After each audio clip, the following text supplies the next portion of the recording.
Hi అండి, నెల్లూరు కారం పొడి అయితే మేము చేస్తున్నాము. నాకైతే తెలియదు కదా. ఇంకో నెల్లూరు వదిలి ఇద్దరు ఉన్నారు పక్కన, పెద్దదిన చిన్నదిన. చిన్నదిన అయితే చేసిస్తానండి. దానికి కావాల్సింది ఇదిగోండి, కరేపత్తి, ఎండుమిర్చి, ధనియాలు, తెల్లుల్లిపాయలు, జీలకర్ర ఇవేనంట.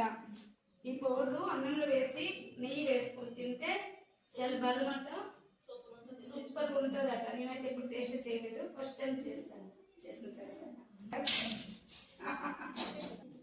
ఇప్పుడు మొత్తం కట్ చేయాలి. ఇంకా మీ అట్టించింది ఇవి బాగుంటాయి కదా. వాళ్ళు ఎన్ని నాకు చెప్పు, నాకు తెలియదు.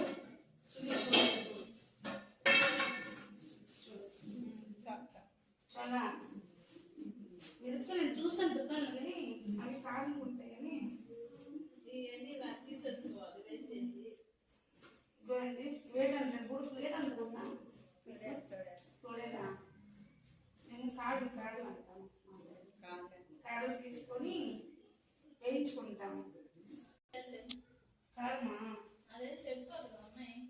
ఇదిగో అండి, ఇవి ఫ్రై అవ్వదా?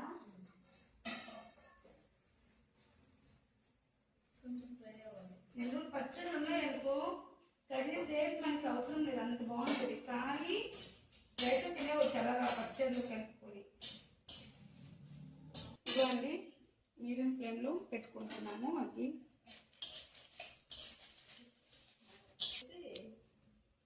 ఫస్ట్ ఉదయమే క్లీన్ చేసి ఎండబెట్టి ఉంచున్నాను. ఇప్పుడైతే వేసుకోవాలి. ఎంత ఎక్కేస్తారా? అంతేసేస్తావా? అందుకే నేను నెల్లూరు వాళ్ళు జుట్లు ఎక్కువ కావాలి, నాకు ఇప్పుడు అర్థమవుతుంది. ఎక్కువ వీళ్ళు పచ్చళ్ళు ఎక్కువ తింటుంటారు. ఇదిగోండి, ఈ మాత్రం వేసుకోవాలి కరేపత్తి. దీనికి వేసి వెళ్ళా వేసే వాళ్ళు వదిలే ఏగింది వేసేనా?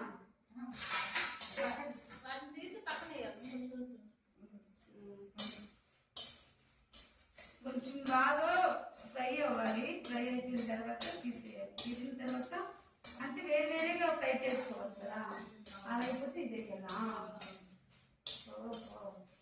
అన్నీ ఒకసారి వేస్తే కొన్ని ఎక్కువ నల్లగా మాడిపోతాయి, కొన్ని లైట్గా మారుతాయి కదా. అనేది ఆయిల్ వేయకూడదు, కానీ ఆయిల్ వేయకుండా ఫ్రై చేసుకోవాలి. మళ్ళీ మనం ముందు చెప్తాడు, మళ్ళీ వేసిస్తే ఆయిల్ ఏం అవసరం లేదు. ఒక కళాయి పెట్టి ఇంట్లో కరేపత్తి వేసుకుంటున్నాను. నేనైతే ఇది వారం రోజుల్లో లేక అంటున్నానండి, కావడం లేదు. ఈరోజు కొంచెం ఫ్రీగా అయ్యారు కాబట్టి ఈరోజు చేసుకుంటున్నాము. ఇది కూడా బాగా ఫ్రై అవ్వాలా, కొంచెం బ్రేక్ ఫ్రై అయ్యాలి. ఇదిగో అండి, ఫ్రై అయితే అయిపోతుంది కదా. మరి కాస్త ఫ్రై అయితే ఇది కూడా వేరే ప్లేట్లో తీసేస్తాము. కలర్ కొంచెము అంటే డార్క్ బ్రౌన్ కలర్. ఇగోండి, మొత్తం చిలక మొత్తం తీయకూడదట, జస్ట్ ఇగో ఈ ముందు ఇలా కట్ చేసుకోవాలి అంతే అండి. ఫ్రై అయిపోయింది కదా కరేపత్తి. లాస్ట్ ఎండింగ్లో మిర్చి కూడా వేసేస్తారు, ఎందుకంటే ఇప్పుడు మిక్సీ పెట్టుకుంటాను. ఇదిగోండి, బాగా ఫ్రై అయిపోయింది. ఇప్పుడు ప్లేట్లో తీసేసుకుంటున్నాము. కొంచెం మధ్యలో హిందీ తెలుగు అన్నీ మిక్స్ అవుతున్నాయి, అడ్జస్ట్ అవ్వండి. అలవాట్లోన అలాగా వచ్చేస్తున్నాయి. ఇవ్వండి, ధనియాలు చేస్తున్నాము తగినవి. ఏమి సరిపోతుందా? సరిపోతుంది. ఇదిగోండి, ఇప్పుడు జీలకర్ర వేస్తున్నాము. కొంచెం తక్కువ వేయాలి జీలకర్ర, ఎక్కువ వేయకూడదు, సంపాదన వేయకూడదు. ఇదిగో అండి, బాగా ఫ్రై అయిపోయింది. సౌండ్ వస్తున్నాయి కదా పేలినట్టుగా, అప్పుడు ఆఫ్ చేసేవాళ్ళు స్టవ్. ఇదిగోండి, ఆఫ్ చేసుకుంటున్నాము, అయిపోయింది.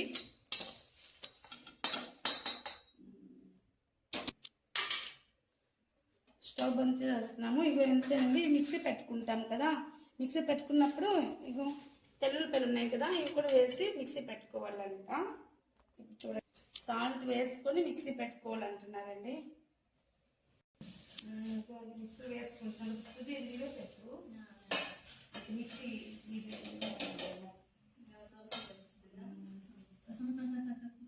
మిక్సీ పెట్టుకుంటాము.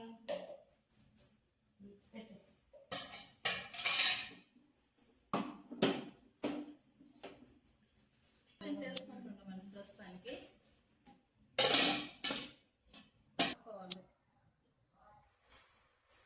ఇది బర్బర్ అయిందా, ఇంక మరి కాస్త పెట్టుకోవాలి.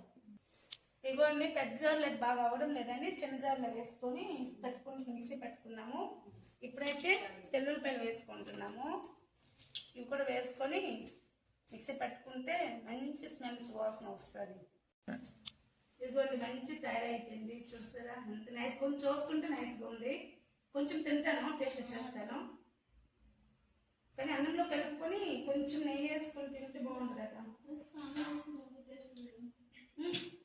మొత్తం మరి తింటానండి. మంచిగా మీరు కూడా ప్రిపేర్ చేసేసి తినండి. టేస్ట్ ఎలా ఉంటుందో కామెంట్ చేయండి, సరేనా? నెయ్యి మాత్రం కంపల్సరీ వేసుకోవాలట అన్నం మీద. ఈ పొడి వేసుకున్నప్పుడు నెయ్యి ఖచ్చితంగా వేయాలట, వేస్తేనే బాగుంటుంది టేస్ట్.